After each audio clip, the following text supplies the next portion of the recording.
Wife. 11. Entertain your fans. Mayweather, like other excellent sportspersons, identifies himself as a performer or showman whose job is to provide entertainment and satisfaction to his fans. Your essence is to win. Your job is to make those who are rooting for you proud, because that's what really matters. Number 12. Excel in precision, speed and accuracy. Floyd Mayweather has one of the most precise jabs in the history of boxing. In his 49th fight, with Andre Berto, he landed 56% of his jabs compared to the 25 to 30% landed by the average professional boxer.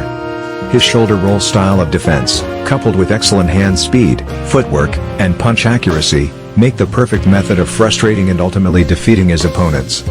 Perfecting your ability to deliver quick and accurate results at your vocation will by far put you on top if you maintain the discipline and consistency. 13. Bounce back strong from external defeats. At some point in his career, Floyd got in trouble with the law when he had a fight with the mother of his children. He was sentenced to 90 days in prison but was released on the 60th. In an interview after the incident, he was repentant and promised himself not to get back into that kind of a mess. It's been 11 years since that incident, and he has always been well behaved. 14. Hit, not get hit. Not only was Floyd precise and accurate with his punches, but his shoulder roll defense is based on the hit and not get hit principle. He believes this is the hallmark of great champions, the ability to inflict damage on his opponent while barely being touched by them. Life, like boxing, is an endurance sport, and if you live wisely, you will get much fewer injuries than the rest. This is similar to the Warren Buffett principle of business and investment: never lose money. Rarely did Floyd visit the hospital after a fight because he hardly got any injuries, except for his weak left hand sometimes, an injury he had sustained quite early in his career. 15. Never lose your hunger as you rise to the top. What differentiates the top 1% from the rest is their drive to redefine themselves as time progresses. To remain increasingly relevant, excellent, and masterful through the span of a 22-year career can be nothing short of hunger, especially in the sport of boxing. If you are lucky enough to find something you are pretty good at, be willing to give everything to develop yourself in it. Do whatever would make you increasingly better and more relevant for as long as you live. Your career might require that you learn from those who have gone before you through physical meetings or by reading from their books. This way, you will be able to learn their success principles and avoid their mistakes. 16. Push hard beyond the limit. The drive and passion that made you strive for mastery will simply encourage you to push harder and break every limit before you. When you give your all to something worthy, you just have to break through the glass ceiling. My friend comes to mind as I write about this. He graduated summa cum laude from the Department of Chemistry at his alma mater and was the valedictorian.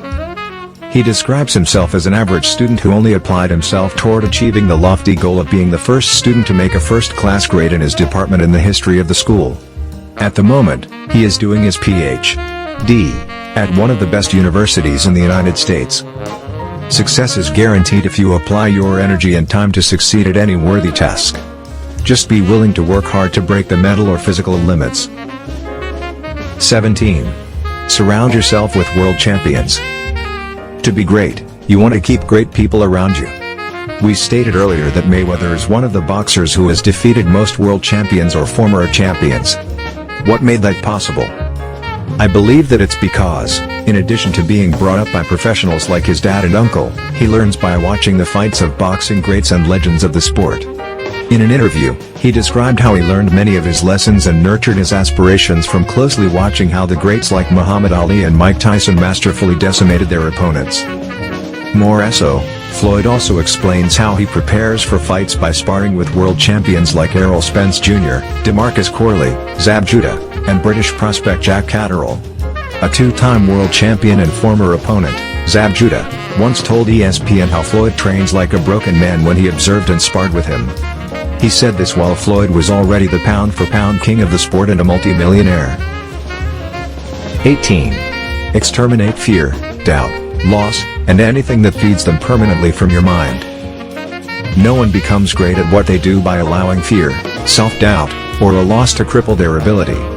Like Floyd, never give in to any of these negative vices because they sabotage your potential. Believe in the qualities that develop your potential, training consistently and continually, adopting a winning mindset, humility, continuous learning from the legends, avoiding poor habits, etc. 19. Talk trash and back it up. Normally, sports fans expect mutual respect between competitors, especially when a match is in view. But that's not the case in combat sports like boxing, MMA, or kickboxing, because these sports are battles for dominance. What sells the fights are rivalry, popularity, and trash talking. Floyd, like the greats such as Ali, Mike Tyson, Prince Nassim, Tyson Fury, Israel Adesanya, and Conor McGregor, was a master trash talker. The truth is that trash talking sells the fight most of the time. Great champions, past and present, who don't trash talk are less popular and less rich than the trash talkers.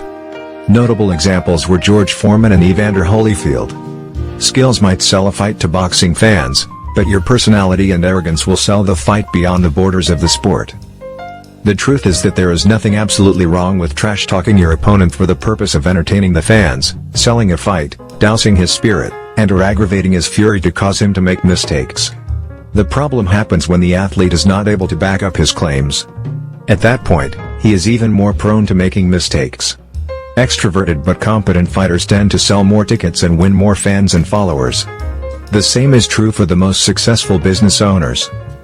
Herb Kelleher was described by the Harvard Business Review as the larger-than-life co-founder and longtime CEO of Southwest Airlines. Herb was repeatedly voted as the best CEO in the airline industry. And Fortune magazine noted Kelleher was perhaps the best CEO in America. Herb has been called a pioneer, a fierce competitor, and an innovator. All of those labels ring true, but Herb was more than that. He might have appeared too extroverted to some and exhibited behaviors unbecoming of a leader inside or outside his organization. However, more than that, Herb was a doer. He backs up his abnormal behavior by doing what's best and achieving success all the way. Finally, number 20. Hold strongly to your belief even if they call it overconfidence. Don't expect those who don't know where you are coming from to be able to understand where you are headed. Hold strongly to your belief, even if they call it arrogance or overconfidence, just stay true to it. The more positive the belief, the better. Never doubt that you could be the best, and you will keep training to be the best you can be. Why?